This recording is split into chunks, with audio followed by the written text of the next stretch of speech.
नमस्कार, स्वागत है आपको मार्केट टाइम स्ट्रीम में। इस वक्त आप देख रहे हैं बजट 2021।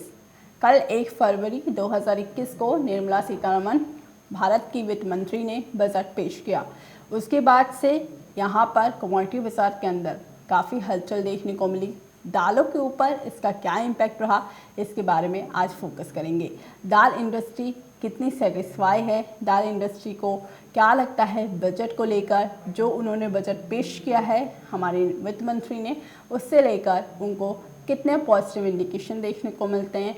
किसानों की आत्मनिर्भर बनने की बात की है, भारत को आत्मनिर्भर बनाने की बात की है। अब यहाँ से क्या भारत इन कदमों से आत्मनिर्भर बन पाएगा, उसके साथ ही जानेंगे दाल मिल इंडस्ट्रीज जो उम्मीद कर रही थी सरकार से, वो उस पर कितनी खरी उतरी हैं और दाल मिल इंडस्ट्रीज़ को यहाँ पर कितना मुनाफा आने वाले वक्त में इस वित्त मंत्री की वजह से, हमारी निर्मला सीतारमण वित्त मंत्री की वजह से मिलती हुई नज़र आएंगी, जो उन्होंने बजट पेश किया है। सबसे पहले अगर आज हम दालों की बात करें तो चने के अंदर तो उछाल काफ़ी अच्छा देखने को मिला है, क्योंकि बाज़ारों के अंदर सेस लगाया गया है एक, यानी न्यू एग्री सेस यहाँ पर चने के अंदर लगाया गया है। और दालों की कीमतों के अंदर एग्रीकल्चर सेस जो लगाया गया लगभग 20 से 50% का है, जिसमें सारी ही दालें इंक्लूड हैं। चाहे हम मसूर की बात करें, मटर की बात करें, चने की बात करें, बंगाल चने की बात करें, तो इन सब पर सेस लगाया गया है 20 से 50% का। अब यहाँ से दाल मिल इंडस्ट्री कितनी खुश है इस बजट को लेकर, कितने नंबर वो इस बजट को देगी, इसके ऊपर आज हम चर्चा करेंगे। क्योंकि एग्रीकल्चर सेस लगाने के बाद दालों की कीमतों को तेज़ी होने के आसार थे, लेकिन वो बनते हुए नज़र नहीं आ रहे हैं। क्योंकि एग्रीकल्चर सेस लगाने के बाद यहाँ पर जो कहा गया है कस्टम ड्यूटी, उसके असर को ख़त्म कर देगा। मतलब यहाँ पर आम जनता को आर्थिक बोझ नहीं उठाना पड़ेगा। और वित्त मंत्री निर्मला सीतारमण ने कहा भी है कि सामान महंगा नहीं होने देंगे, यानी मोदी सरकार सामानों को महंगा नहीं होने देगी इसकी वजह से। उसके ऊपर बजट में सरकार ने मटर, मसूर, काबुली चना, बंगाल चना पर आयात शुल्क घटाकर 10% करने का प्रस्ताव भी रखा है। इसके बारे में भी जानने की कोशिश करेंगे। और इसके साथ ही जिस हिसाब से सरकार की जो आमदनी की बात की जा रही है कि जो आय होगी वो 30 करोड़ की होगी, तो वो कैसे होगी इसके बारे में भी चर्चा करेंगे। क्योंकि किसानों की आय दोगुनी करने की भी लगातार बात की जा रही है। निर्मला सीतारमण ने कल अपने बजट में कहा कि 2022 तक आय दोगुनी करने की आह्वान जो किया गया है, इसके ऊपर हम अब भी मुकम्मल हैं। हम अब भी कोशिश करेंगे कि 2022 तक किसानों की आय को दोगुनी की जाए, इसके ऊपर वो कहना चाह रही हैं। एमएसपी को लेकर भी उन्होंने कहा कि जितनी लागत मिलती है उसका 1.5 गुना उनको एमएसपी दिया जाएगा। यानी अगर लागत आपकी 10,000 है तो उसका 1.5 गुना आपको मूल्य मिलेगा, उसके बारे में भी उन्होंने कहा है। वहीं एग्रीकल्चर इंफ्रास्ट्रक्चर डेवलपमेंट सेस जो होगा वो 14 से 15 उत्पादों पर ही लगेगा और इसकी रूपरेखा भी अच्छे से तैयार की गई है, जिससे आम लोगों को खास फर्क ना पड़े, यानी आम जनता को यहाँ पर कीमतें ज़्यादा ना देनी पड़े किसी भी चीज़ को लेकर। इस वक्त हमारे साथ जुड़े हुए दाल मिल इंडस्ट्री के एमपी दाल मिल एसोसिएशन के प्रधान सुरेश अग्रवाल जी, जो कि बताएंगे आपको बाजार जिस हिसाब से देखने को मिला और बजट से जो उनकी उम्मीदें थी उस पर कितनी खरी उतरी हैं हमारी निर्मला सीतारमण वित्त मंत्री जी। बहुत बहुत स्वागत है आपका सुरेश अग्रवाल जी मार्केट टाइम्स टीवी पर। जी नमस्कार जी। नमस्कार सुरेश जी। अब यहाँ से जिस हिसाब से हमने बजट का पेश होते हुए देखा और दाल मिल इंडस्ट्री को काफ़ी एक्सपेक्टेशन थी, काफ़ी उम्मीदें थी, तो यहाँ पे सबसे पहले आपका फर्स्ट व्यू जानना चाहेंगे बजट 2021 पर। नहीं, देखिए, जो वर्तमान कोरोना की स्थिति है उसके बाद जो फर्स्ट बजट आया है जी, इसमें इंडस्ट्रीज और मध्यम वर्गीय के लिए कुछ नजर नहीं आता, क्योंकि इसमें टैक्स बढ़ाने की बात कही गई है। पेट्रोल हो चाहे डीजल हो, दालों पर कस्टम कम की गई है तो उसकी जगह विपरीत में सेंस लगा दिया। तो जितना उन्होंने कस्टम ड्यूटी भारत सरकार ने कम की, उतना दूसरे रूप में उतना का उतना ही लगा दिया। तो इंडस्ट्रीज के उद्धार के लिए, इंडस्ट्रीज ग्रोथ करे उसके लिए, और इंडस्ट्रीज पर जो पावर और ब्याज की बड़ी तगड़ी मार है उसके लिए इस बजट में कहीं कोई विशेष प्रावधान नहीं किए गए। जी, तो आप इस बजट से कितने संतुष्ट हैं सुरेश जी? आपको क्या लगता है ये बजट क्या किसान जो हैं, दाल कारोबारी हैं, उनके पक्ष में लिया गया है? देखिए, किसान के लिए जो प्रावधान किए हैं जी, हर सरकार हर समय किसान की चिंता करती है, मगर किसान हिंदुस्तान की रीढ़ की हड्डी है। पूरे देश में अगर कोई सबसे अधिक रोजगार अगर कोई मजदूरों को देता है जी, तो वो एग्रीकल्चर है। हर गांव हर खेत में जब खेती होती है तो गरीब वर्गों को और किसान को और किसान के परिवार को खेती एक ऐसा जरिया होता है जिससे उनको रोजगार उपलब्ध होता है, 2 पैसे की आमदनी। तो किसान के लिए सरकार हर साल प्रयत्न करती है, इस साल भी प्रयत्न किए हैं और किसानों के लिए आगे करते रहना चाहिए, क्योंकि किसान इंडस्ट्री देश की सबसे महत्वपूर्ण और सबसे बड़ी इंडस्ट्री है। बिल्कुल, यानी किसानों के लिए ये जो कार्य कर रही है इनको आगे भी करते रहना चाहिए। मध्यम वर्गीय की बात करें जी, तो मध्यम वर्गीय के लिए ना कोई इनकम टैक्स में राहत दी है, ना महंगाई कम होने का कोई प्रावधान किया है, बल्कि हमारे आसपास के मुल्कों में बहुत सस्ता डीजल पेट्रोल है, क्रूड ऑयल सस्ता है, और उसके बाद देखा जाए तो उस पर और ड्यूटी लगाई गई है। अब इस प्रकार डीजल और पेट्रोल पे सेस बढ़ाने से देश के हर आदमी पर उसका वजन आता है, चाहे वो मजदूर हो, चाहे वो व्यापारी हो, चाहे उद्योगपति हो, चाहे मंत्री हो। जी, सब पर डीजल और पेट्रोल का खर्च तो समान रूप से आता है। जी, और बाकी जो आज हम देखें कि देश में किसान की चिंता, तो किसान की चिंता अच्छी तरह से करना चाहिए, हर सरकार को करना चाहिए। बिल्कुल। सुरेश जी, यहाँ पे एमएसपी को लेकर भी बात की गई है और किसानों की आय दोगुनी करने की भी बात की गई है। निर्मला सीतारमण जी ने कल बोला कि हम किसानों की आय 2022 तक दुगनी करने के लक्ष्य को लेकर आगे भी बढ़ रहे हैं कि 2022 तक किसानों की आय दुगनी हो चाहिए। और उसके साथ ही दूसरा पॉइंट उन्होंने रखा कि जितनी लागत मिलती है किसानों को, लागत लगती है किसानों की अगर किसी भी फसल के ऊपर, उसका 1.5 गुना मूल्य वो देंगे। इस चीज़ को आप किस तरह से देखते हैं? क्या सरकार बस बोल ही रही है या सरकार इसके ऊपर कार्य भी करेगी? नहीं, सरकार का ये सोच कि किसान की आय बढ़े, ये बहुत अच्छी विचारधारा है। पर अगर आप बीच के इतिहास में जाएं तो जब राजीव गांधी प्रधानमंत्री थे, फिर अटल बिहारी वाजपेयी प्रधानमंत्री बने, फिर मनमोहन सिंह बने, तो इतने प्रधानमंत्री 25 साल से आए, सबने किसानों की कुछ न कुछ चिंता की है। मगर किसानों की आय को डबल करना अभी तक कहीं नजर नहीं आता, क्योंकि जितनी आय बढ़ाने की किसानों की सरकारों ने चेष्टा की है, उससे ज्यादा खाद में, बीज में, दवाई में, फर्टिलाइजर में, इलेक्ट्रिक बिल में और लेबर में पैसे बढ़ गए। तो हर सरकार ने प्रयत्न किया, मगर उससे ज्यादा महंगाई की मार किसान पे पड़ी है। और दूसरा, किसान को आय को डबल करना तो बहुत ही जरूरी है, क्योंकि किसान के एक खेत में उसकी पत्नी और उसके बच्चे 4 आदमी काम करते हैं। उसके बाद बड़ा खेत है तो वो दूसरों को रोजगार देता है, और उसके बाद किसान सुबह से रात तक खेत में हर छोटा बड़ा काम करता है, जिससे उसकी खेती को अच्छा लाभ, अच्छा फायदा मिल सके।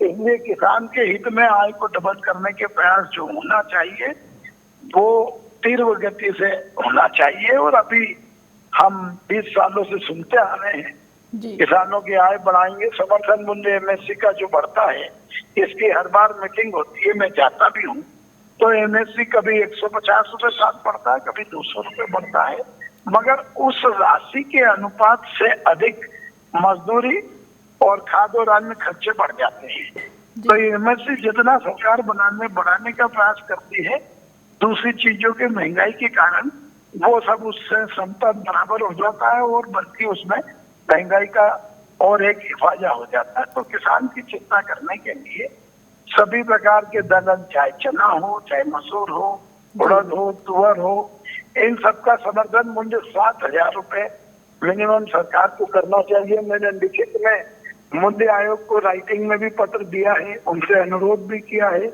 पिछली बार 25 जून को मैंने उनसे अनुरोध किया था कि तुअर, उड़द, मूंग, सबको मूंग की प्राइस तो ठीक है, तुअर, उड़द, चना सबकी प्राइस समर्थन मूल्य अगर 7,000 करेंगे तो किसान को खेती से लाभ का धंधा बनेगा, किसान को फायदा होगा, किसान के जो कर्जे हैं वो कम होंगे, किसान की जो कठिनाइयां वो दूर होगी।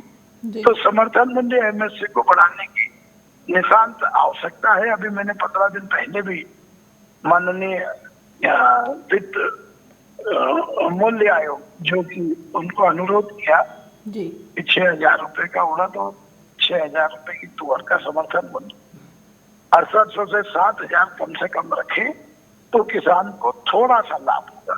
आज तो डबल होना संभव नहीं है क्योंकि उस अनुपात दूसरी चीजों में महंगाई बढ़ जाती है, मजदूरी में, तो कम से कम राहत किसान को मिलेगी। जी सुरेश जी, आपने यहाँ पे बहुत सही बात बोली। आपने बोला कि आपने सरकार से कहा भी है कि एमएसपी को बढ़ाया जाए, क्योंकि लागत यहाँ पर अगर किसान बोलती है कि आय दुगनी करेंगे, लेकिन यहाँ पर लागत में उतना ही अंतर आ जाता है। अगर 150-200 रुपये अगर सरकार यहाँ पर एमएसपी भी बढ़ाती है तो उससे ज़्यादा इम्पैक्ट किसानों की आय पर नहीं पड़ता है, क्योंकि यहाँ पर लागत उसके हिसाब से लग जाती है। निर्मला सीतारमण जी ने कल एक और बात कही जिसमें उन्होंने कहा कि हम लागत का 1.5 गुना मूल्य देंगे, यानी यहाँ पर 1 गुना यानी डबल से भी ज़्यादा मूल्य वो देंगे। तो ये चीज़ माने कि अगर ये बात कही जा रही है और इसको इम्प्लीमेंट किया जाता है तो अब फिर से दालों के लिए जो आयात करना पड़ता है, आत्मनिर्भर बनने की कोशिश में यहाँ पर दाल के किसान कोशिश करेंगे और भारत भी दालों में आत्मनिर्भर बन पाएगा।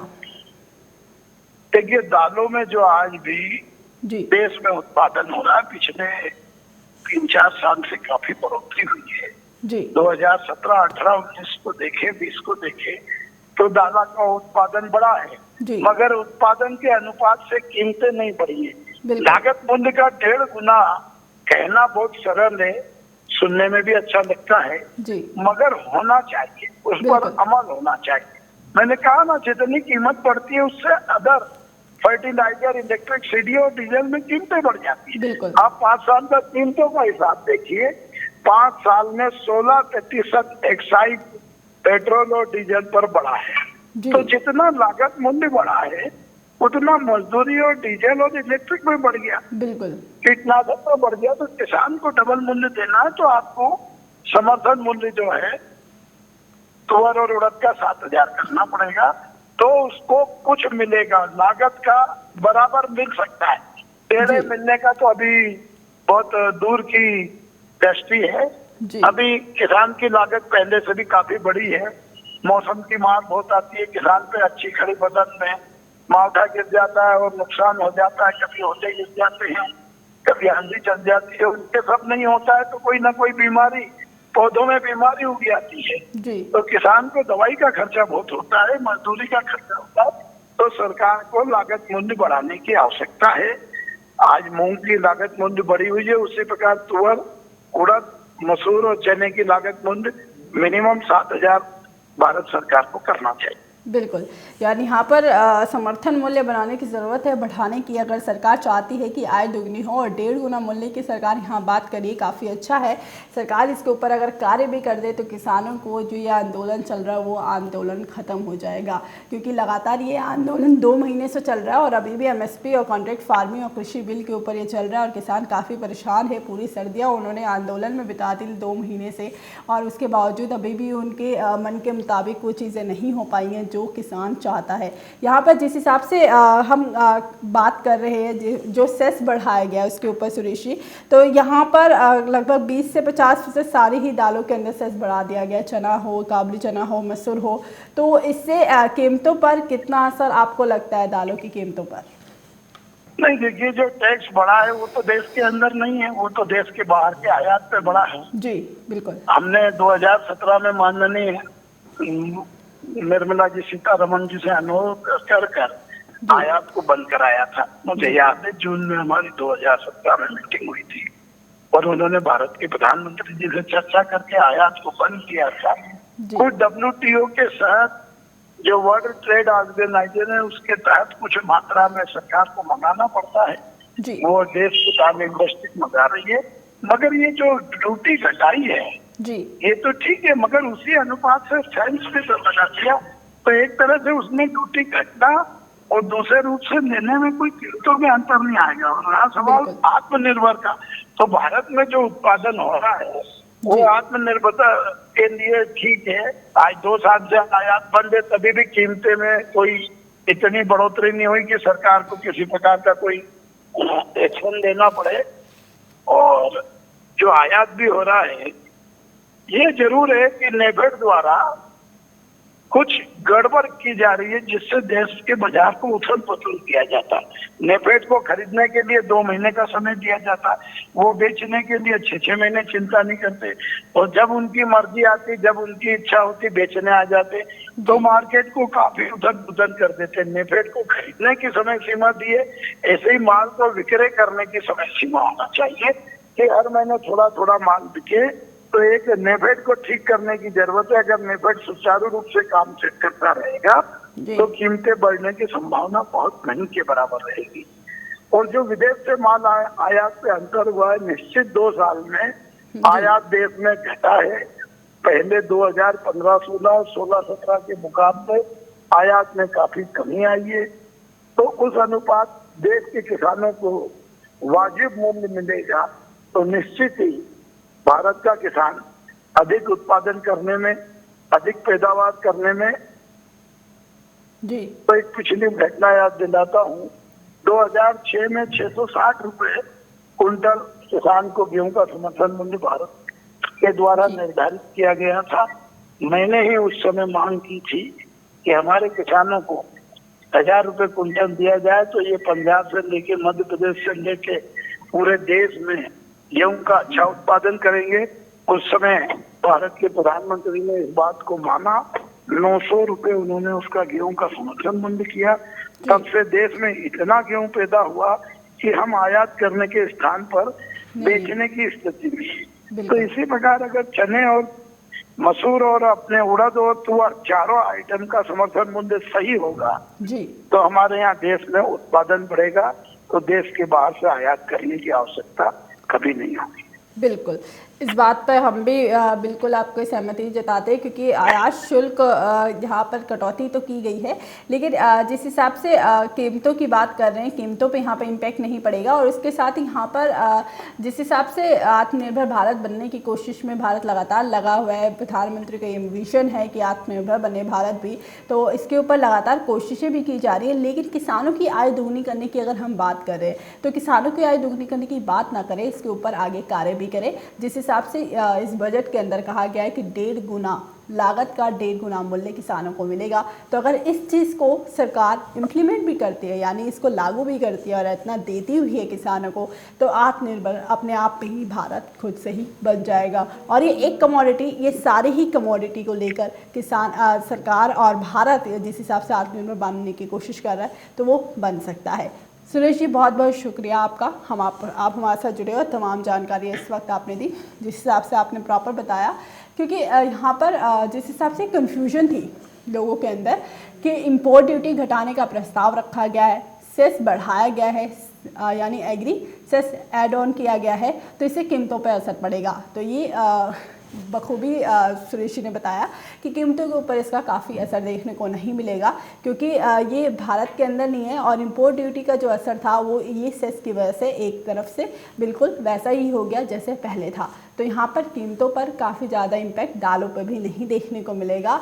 और एमएसपी को लेकर लगातार बात कर रहे हैं, एमएसपी की बढ़ोतरी की जाए, यानी मूल्य अच्छा मिले किसानों को, तो ही किसान आत्मनिर्भर बन पाएगा। क्योंकि लागत अब लगातार बढ़ रही है किसानों की, पेट्रोल डीजल के प्राइसेस बढ़ रहे हैं, मंडियों तक लेके जाना उनके लिए मुश्किल हो रहा है, तो ये लागत उनकी लगातार बढ़ रही है, लेकिन उतना मूल्य उनको नहीं मिल पा रहा है। तो मूल्य और लागत का अगर इक्वल करना है तो यहाँ पर लागत को बढ़ाना और यानी एमएसपी को बढ़ाना बहुत ज़रूरी है किसानों के लिए।